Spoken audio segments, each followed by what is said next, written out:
Когда я проверяю домашние работы курсовчан, я вижу одну и ту же повторяющуюся ошибку. А значит, с очень высокой долей вероятности эта ошибка может быть и у вас в голове. Поэтому сейчас мы с вами будем говорить про цветочки, горшочки, домашние растения и вот это вот все.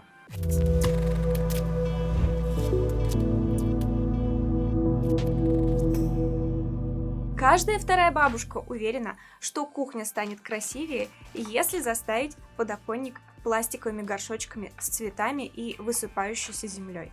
Домохозяйки украшают шкафы вьющимися растениями так, что нельзя открыть и закрыть дверцу, не защемив копну ветвей. А консьержки убеждены, что подъезд станет гораздо живописнее, если развесить кашпо и на почтовые ящики поставить фикусы в донышках из-под бутылок газировки.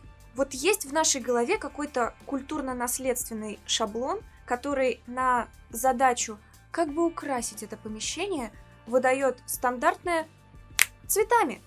Я пока не могу разобраться, откуда он взялся. Вполне возможно, что это какая-то урбанистическая тоска по жизни за городом, в природе, или, может быть, это эхо наших древних обезьяноподобных предков, которые тысячелетиями жили среди листочков. Есть люди, которые очень сильно любят цветы. Одни их любят выращивать дома в горшочках, а другие получать в букетах как комплимент. За цветами в горшочках нужен регулярный уход. Нужно отстаивать им воду, где-то ее хранить, нужно их регулярно поливать. И все это, в принципе, выполнимо, если они вас радуют. Меня, например, они не очень радуют, а скорее отягощают мой быт дополнительными хлопотами, поэтому цветов у меня нет. Но я знаю, что многие очень искренне любят цветы, поэтому этот ролик как раз для вас, чтобы ваша любовь к цветам не ухудшала интерьеры, в которых вы живете, а улучшала и украшала ваши дома.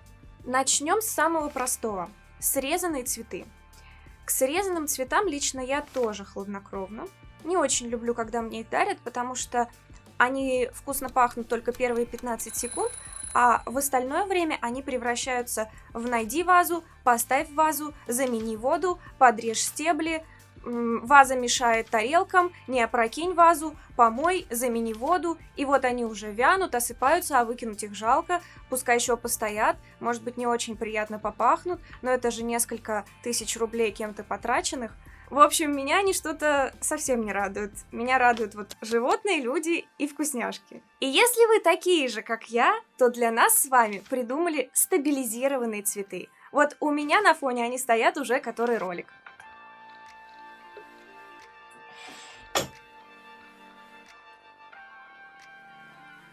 Это настоящие цветы, которые прошли специальную обработку, и теперь они могут находиться в таком состоянии несколько лет. У них все цвета на месте, каждый листочек на месте. Вначале они немного пахли сухоцветами, а сейчас, какой-то такой у них специфический запах, но если не принюхиваться, то, в принципе, ничем особо не пахнет. Правда, заплатить за такой букетик придется как за 3. Срезанными цветами украшать интерьеры очень просто, особенно если это какие-то невысокие букеты. Ваза под стиль комнаты или какая-то нейтральная из прозрачного стекла, и цветы могут украсить столы, журнальные столики, тумбочки и консоли на входе. С высокими букетами все гораздо сложнее, потому что, ставив их в центр обеденного стола, у вас очень сильно осложняется коммуникация и взаимодействие сидящих за столом. Ставить их на пол, вы получите веник в ведре. Согласитесь, как-то это без уважения. Чаще всего их ставят в какой-нибудь угол, и ничего красивого из этого не получается. Высокие композиции лучше ставить на консоли и комоды у стен, к которым никто не подходит, но на которые все смотрят. Кстати, в моду безумными темпами входят сухоцветы, так что если вы любитель таких цветов, то действуйте по тем же правилам. Низкие композиции на горизонтальной плоскости, высокие только к стенам. Дальше уже сложнее. Цветы в горшочках.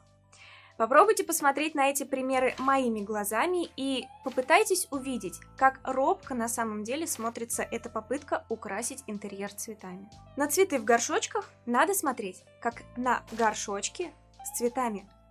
Понимаете, что тут первоочередно, да? С таким подходом это уже будет выглядеть вот так. Еще одна роковая ошибка – это ставить цветы на пол.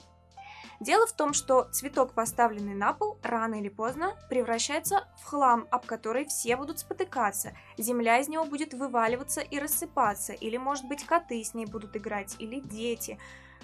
либо цветок, поставленный на пол, если он большого размера, превращается в, внимание, мебель. На пол можно ставить либо огромные высокие растения в красивых напольных горшках, либо поднимать цветок на пьедестал.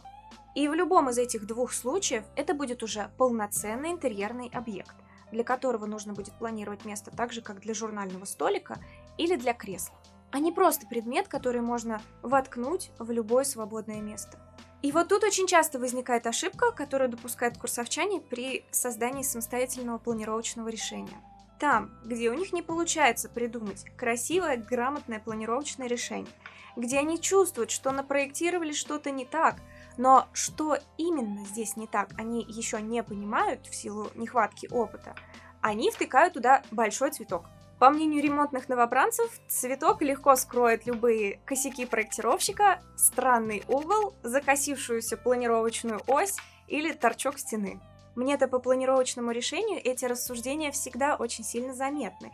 И я, конечно, в этот момент всегда стараюсь сразу показать им, что, видите, вы понимаете, вы чувствуете, что что-то здесь не так. Но как это исправить, пока не разобрались, поэтому попытались все это закрыть цветком. А вот тут вот так надо размышлять, и даю направление. Но это встречается так часто, что я уверена, среди вас очень много таких же людей, кто пытался скрыть вот эту дисгармонию, которую вы ощущаете, но до конца не можете осознать, цветами. На курсе по стилям и декору я уделила теме, как работать с цветами, отдельный блок. Подставки для цветов.